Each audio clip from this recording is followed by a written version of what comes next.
Magandang araw sa ating lahat. Naku, ang dumi Ako ay maraming nagagalak na bumati sa ating lahat, sa inyong lahat, ng isang makulimlim na araw. Ngayong summer 2024, dito sa Mediterranean Sea, sa Murcia, naglakad-lakad akong mag-isa. Nakita ko ang mga tao na nakatayo sa may gilid at inoobserbahan ang hamon na parang galit na galit dahil nga sa malakas ang hangin ng isang araw wala hanggang ngayong araw na ito. Kahapon at ngayon, malakas ang levante, tawag nila, yung hangin na malakas na manggaling dyan sa may norte. At tingnan ninyo, ang karagatan ay marumi. Kapag ganito na may levante, tawag marumi ang dagat. So yung mga tinatawag natin na hindi naman siya seaweeds, yung dumi, ayan, nanggagaling sa loob. Sa loob siguro galing iyan, kaya medyo brown ang kulay ng dagat kapag malapit dito sa may Bampang. Tapos malakas din ang alon. Ayan, na pumupunta sa mga tipak ng bato na ito. Ang mga ito ngayon sa paglipas ng panahon, sa 12 anyos ko na pumupunta dito, parang unti-unti na nawawala yung mga matatayog noon na bato. At saka hindi naman siya ganitong kalapit sa may Pampang. Malayo siya. Pero sabi nga nila, sa pagdaan ng mga araw, taon, alam naman natin ang kalamidad. So kapag kalamidad, totoo nga ang kasabihan na kapag kalamidad ang umatake, wala talaga tayong magagawa. Tingnan nyo sa may Pantalan noon, hindi ganyan noon kalalim itong katubigan dito, pero ngayon malalim na. Nasaan na yung mga bato? Manilakad-lakad namin dyan sa mga wala na. Nagiging marupok sila sa paglipas ng panahon. Marupok at nagiging mga batong maliliit na mamaya-maya ay magiging parang wala na lang, sand, parang ganun na lang siya. Ewan ko kung saan nga pagaling ang sand. Ayan. Ewan ko lang.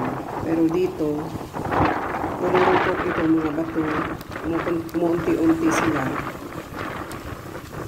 Kung kaya't sabi nga namin ni Ihang, ni Lisa, aba, ang noon ay mga matatarik na bato dito na alam mo'y nakakatakot na apakan, ngayon nagiging flat.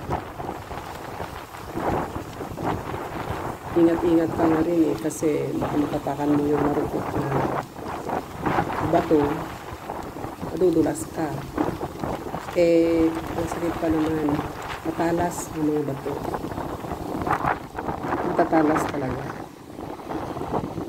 Pero dito, ramdam ko, sa pamamasyal ko ito na mag-isa kasi umalis na si Lisa, bumalik na sila ng Madrid. Kaya't mag-isa lang ako na namasyal. Ramdam ko yung pangungulila sa kanya. Wala na siya na kasama ko na pumupunta sa dagat. Bumalik na sila ng Madrid. Pero babalik pa naman mga 12 or 13 siguro ng Agosto dito. Naasikasuhin lang yung mga amo niya sa Madrid. Kami din naman, bukas, babalik na rin kami sa Madrid. O sa Miyerkules, gano'n. Kaya lang, tinitingnan ko ito. Parang yung pakiramdam ko, isa lang ako. Wala akong kasama. Parang empty. Ganun. Parang wala. Parang malungkot. Malungkot ang pakiramdam. Dito naalaala ko na ang buhay, inirelate ko siya sa buhay ko.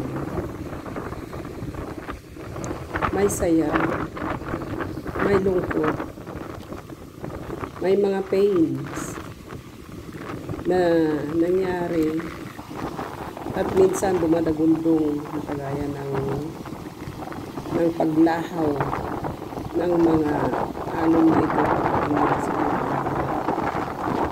parang may mga pangyayari na ganyan ang nangyari noon sa buhay ko. Pero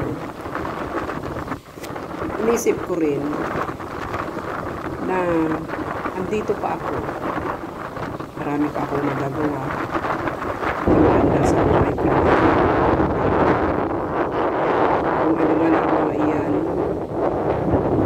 na nagpunsod sa akin na parang magalit o kaya ano pa man sa buhay. Sabi nga ng Panginoon, dalhin niyo sa akin ang inyong mga mabibigat na nararamdaman at iyan ay aking gagawin lahat ng kanya paghilom kung ano man ang mga sakit na nararamdaman, kung ano man ang nangyayari ngayon sa buhay. Kagaya ng mga taong ito, inoobserbahan din nila ang pamamahal dito sa dagat. Bakit kaya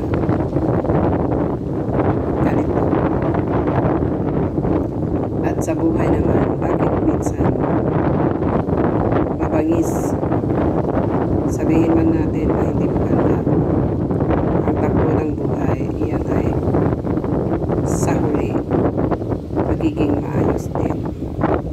Basta paniwala lang tayo, takasan natin ang paniniwala natin sa ating Panginoon Diyos, sapagkat ang Panginoon ay laging nandyan. Hindi niya tayo pababayaan tulad ng kanyang promise sa Bible. Basta't magkaroon lang tayo ng pananalig, marugtog na pananalig sa kanya, magsilbi sa kanya, ang lahat ng bagay ay may hangganan. Sabi niya. Kaya ito rin ang iniisip ko. Bukas mawawala na rin